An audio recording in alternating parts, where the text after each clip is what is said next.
أكتر المدن برودة حول العالم. أهلا بكم متابعي قناة معلومة على الماشي في فيديو جديد بمعلومة جديدة. بما إننا أصدقاء هنتكلم على أكتر الأماكن برودة، فأول دولة هنتكلم عليها هي روسيا.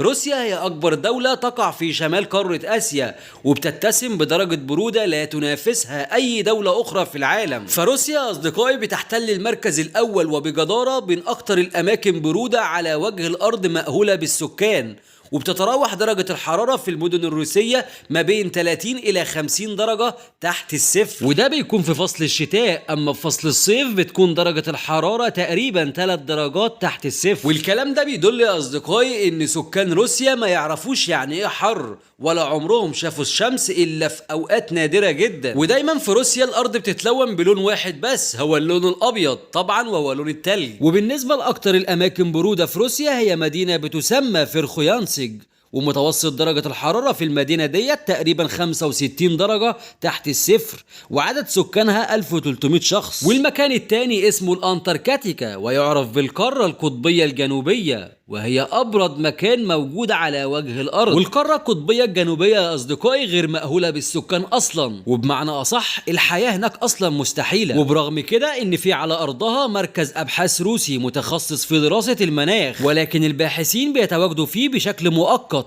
وغير كده مفيش ولا إنسان موجود على هذه الأرض. وبالمناسبة أقل درجة حرارة تم تسجيلها في هذه القارة بلغت 89 درجة مئوية تحت الصفر. ومن أكتر الكائنات الحية اللي موجودة هناك هي حيوانات الفقمة والبطريق. أما عن منغوليا هي إحدى دول آسيا الوسطى، ودرجة الحرارة فيها في فصل الشتاء بتتراوح ما بين 10 درجات إلى 20 درجة تحت الصفر. وكمان معانا من ضمن تصنيف أكتر الأماكن برودة حول العالم هي ولاية مينيسوتا. هي واحدة من الولايات الأمريكية اللي موجودة في الشمال، وبيعيش فيها أكتر من 6000 شخص، وتحديدا هي موجودة على الحدود مع كندا. والمختلف بالنسبة للولاية ديت عن بقية الولايات الأمريكية إنها بتعاني من تساقط مستمر للسلوك، وطبعا السلوك بتعيق حركة المرور، وكمان بتؤدي لشلل مروري كامل. وكمان بسبب السلوك والعواصف الثلجية المستمرة بتؤدي إلى وجود حوادث كثيرة. وكمان يا أصدقائي بيصل ارتفاع طبقات الثلج اللي موجودة في الشارع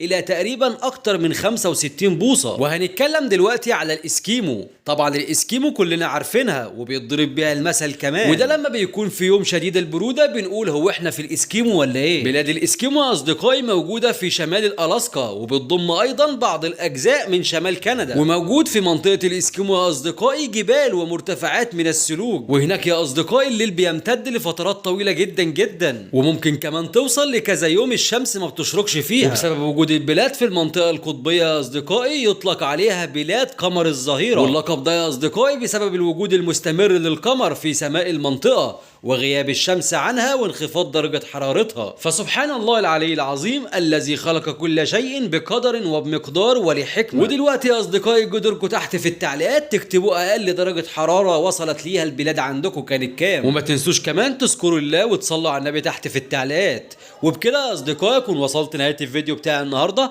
لو حابين تعرفوا وتتابعوا معلومات أكتر وأكتر اعملوا لايك للفيديو واشتركوا في القناة علشان توصل لكم الفيديوهات بالمعلومات أول بأول.